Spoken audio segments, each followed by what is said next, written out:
Who could have guessed that the movie that Disney didn't bother to market tanked at the box office? Again.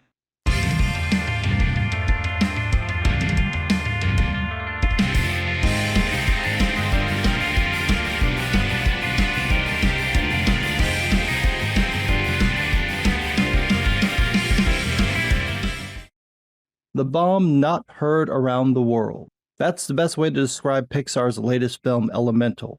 Not only did it tank at the box office with a measly $29.6 million opening, but it's Pixar's worst opening ever. It barely beats out the original Toy Story, which opened with $29.1 million, but when adjusted for inflation, that comes out to $50 million. So yeah, Elemental is Pixar's worst opening.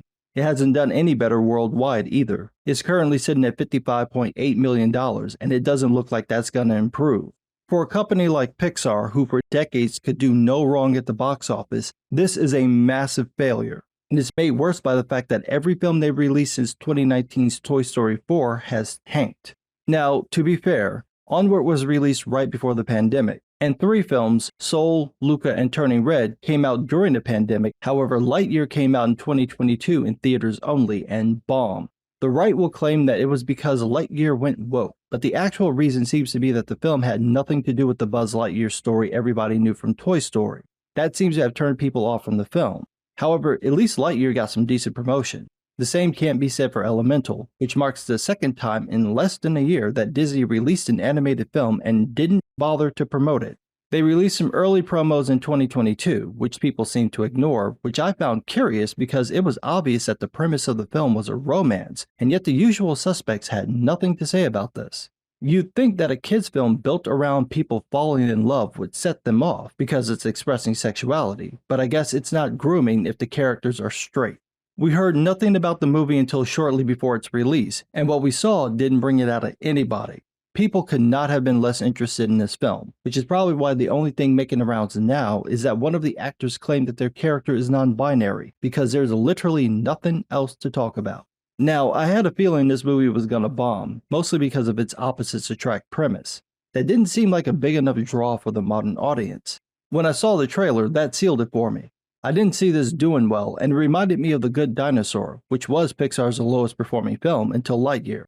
Incidentally, Elemental is directed by the same guy, Peter Sohn, so that's gotta hurt.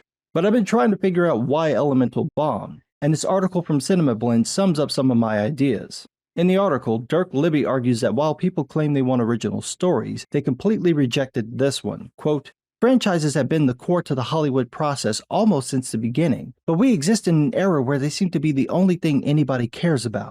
The movie is either part of a franchise or an attempt to become one, resulting in everything we see in theaters simply being a sequel to something we've seen before. But a lot of people claim that this isn't what they want.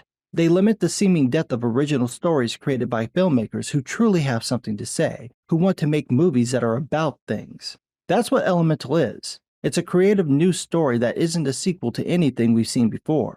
The movie is, at once, a technical achievement in animation that even Elemental's director wasn't sure was possible, while also being an emotional story about what it's like to grow up the child of immigrants.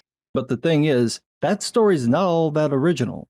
We've seen stories like this before. I think the best animated version of it is An American Tail. We've also seen these stories in recent live-action movies, the biggest one being the West Side Story remake. I give the animators props for the technical achievements of the film. That said, I don't think the technical achievements get over the generic immigrant story that drives the film. The trailer makes it seem like a by-the-numbers story. There may be some surprises and subversion of tropes in the film, but judging from the reviews, whatever happened didn't work. It appears to be a very well-made but bland movie people won't pay to see in theaters, but may watch on streaming, which brings us to Libby's second point. Quote, "But while people say that they want a certain kind of movie, Elemental's box office shows us that they didn't show up for this one. It's not that people aren't going to see animated movies. The box office for the Super Mario Bros. Movie makes it clear that audiences will absolutely show up for animated family films in theaters. So what's different about this one? What's most obviously different is that over the course of the global pandemic, Disney released 3 Pixar films originally planned for theaters directly onto Disney Plus for free.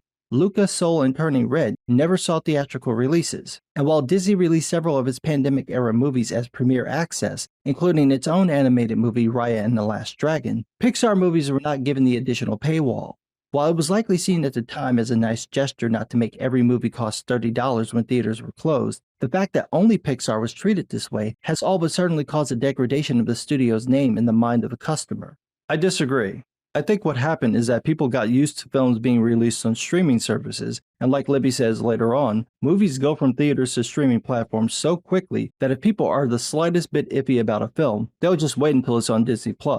The fact that the films are hitting streaming services so quickly means that mid-tier films are probably going to take a hit at the box office.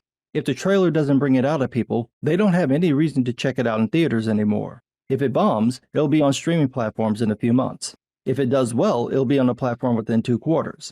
It seems like the shorter turnaround for home media has finally come back to bite Hollywood. However, that doesn't explain the lack of promotion for Elemental. Libby says that many of the people in his circle who obsess over Disney had no idea the film was coming out until the opening weekend. I haven't seen much advertising for the film either, which is strange for a Pixar movie. Usually you can't get away from the ads. Now it seems like Disney is dialing it back for these films. I wonder if that's purely a business decision because Disney thinks the movies won't do well, so why invest in tons of marketing, or if there's something else at play. Maybe they're making a word of mouth and social media to do the heavy lifting. That can happen, but that usually happens after the film comes out, so it's not exactly the smartest decision.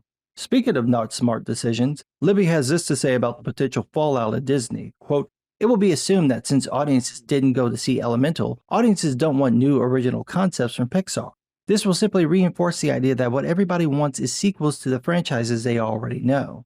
So many voices have claimed that Toy Story 4 was a movie that nobody asked for, but people went to see it in enough numbers that we're now getting to Toy Story 5, and people are once again claiming that it's a movie nobody wants. But if we don't give the non-franchise movies a chance, then that's all we're gonna get."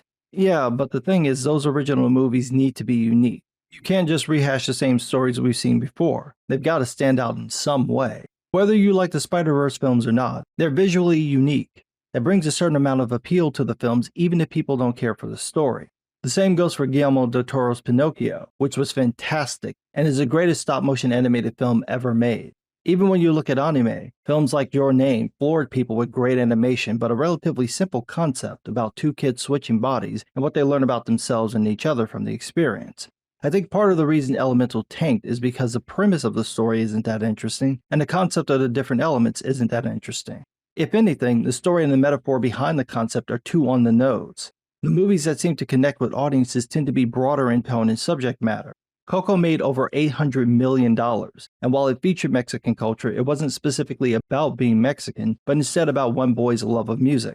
Stories that can get past the novelty of cultural inspiration or political themes have a better chance of clicking with an audience and being successful. It seems like Elemental fell into the same traps as films like Turning Red, where it's too reflective of the director/writer's perspective and winds up not having the broader appeal of films like Coco or An American Tail.